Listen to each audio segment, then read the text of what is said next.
కోడిగుడ్డు రేటు చూస్తే గుడ్లు తేలేయాల్సిందే. గతంలో ఎన్నడూ లేని విధంగా రిటైల్ ధర 8 రూపాయలకు చేరుకోవడంతో వినియోగదారులు బెంబేలెత్తిపోతున్నారు. రానున్న రోజుల్లో ఎగ్ రేట్స్ మరింత పెరగబోతున్నాయా? ఇంతలా గుడ్ల ధరలు పెరగడానికి గల కారణం ఏంటి? ఉమ్మడి తూర్పు గోదావరి జిల్లాలో పెద్ద సంఖ్యలో పౌల్ట్రీలు ఉన్నాయి. బ్రాయిలర్ కోళ్ల పెంపకం ఎక్కువగానే ఉన్నా లేయర్ పరిశ్రమ కూడా విస్తృతంగా పెరిగింది. జిల్లాలో రోజుకు 3.5 కోట్ల గుడ్ల ఉత్పత్తి జరుగుతుంది.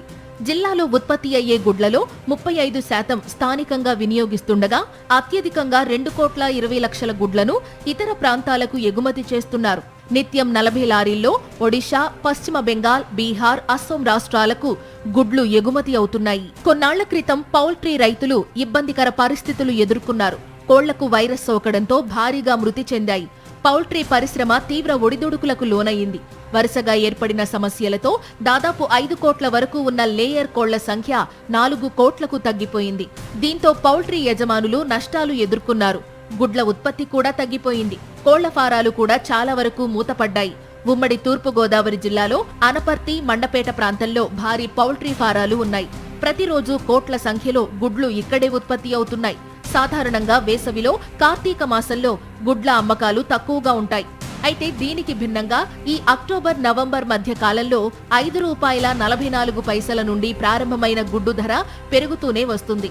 ప్రస్తుతం హోల్సేల్ ధర ₹7.05 ఉండగా బహిరంగ మార్కెట్లో 7.5 నుంచి ₹8 వరకు పలుకుతోంది. ప్రస్తుత పరిస్థితుల్లో ఉత్తరాది రాష్ట్రాల్లో గుడ్ల వినియోగం పెరగడంతో పాటు గోదావరి జిల్లాల్లో ఉత్పత్తయ్యే గుడ్లకు మంచి డిమాండ్ కూడా ఉండడంతో ఎగ్ రేట్స్ పెరుగుతున్నాయని వ్యాపారులు చెప్తున్నారు. చలికాలంలో ఇతర రాష్ట్రాల డిమాండ్ ఎక్కువ ఉంటుంది కదా, అందరికీ ఈ 3 నెలల సీజన్, నవంబర్, డిసెంబర్, జనవరి సీజను. ఈ సీజన్లో 7 మంచి రేటే వచ్చింది. మాకు ఎప్పుడు ఒకటే మార్జిన్ అండి. పేపర్ మీద 20 పైసలు వేసుకుంటామండి. పెరిగినా అదే రేట్ అండి, దిగినా అదే రేట్ అండి. రేటు తక్కువ టైంలో 450 అట్లా అమ్మేవాళ్ళు అండి. ఇప్పుడు 300 అట్లా అమ్ముతున్నాం అంతే. పడిపోయిందండి. మాకు వచ్చే ఆదాయం తగ్గిపోతుంది. ఎప్పుడు ఇంతలా పెరగలేదండి. ఈ సంవత్సరం బాగా పెరిగిపోయింది. సాధారణంగా శీతాకాలంలో గుడ్ల ఉత్పత్తి 10 నుంచి 15% తగ్గిపోతుంది. ప్రస్తుతం దేశవ్యాప్తంగా గుడ్ల ఉత్పత్తి తగ్గిపోవడంతో మన రాష్ట్రంలో పౌల్ట్రీల నుంచి ఉత్పత్తి అయ్యే గుడ్లకు మంచి ధర లభిస్తుందని, దీనివల్ల తమకు కాస్త ఊరట లభిస్తుందని పౌల్ట్రీ వ్యాపారులు చెప్తున్నారు. మరోవైపు పెరుగుతున్న గుడ్డు ధరతో సామాన్యులు ఆందోళన వ్యక్తం చేస్తున్నారు. గుడ్డు రేట్లు ఇలా పెరుగుతూ పోతే ఎలా కొనాలని ప్రశ్నిస్తున్నారు. చలి విపరీతంగా పెరిగినట్టుగా కాయగూరలు, చికెన్తో సమానంగా కోడిగుడ్డు ధర కూడా ₹8 అయిపోయింది.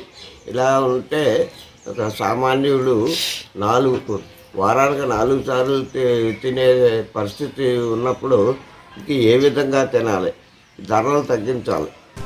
గడిచిన 3 నెలలుగా నిలకడగా పెరుగుతున్న గుడ్డు ధర పౌల్ట్రీ రైతులకు సంతోషాన్ని ఇస్తున్నా పెరుగుతున్న దాణా ధరలు ఆందోళన కలిగిస్తున్నాయని అంటున్నారు. దాణా ధరలు అందుబాటులో ఉంటేనే పెరుగుతున్న గుడ్డు ధర వల్ల లాభాలు వస్తాయని, లేదంటే నిర్వహణకే అధిక మొత్తం వెచ్చించాల్సి వస్తుందంటున్నారు.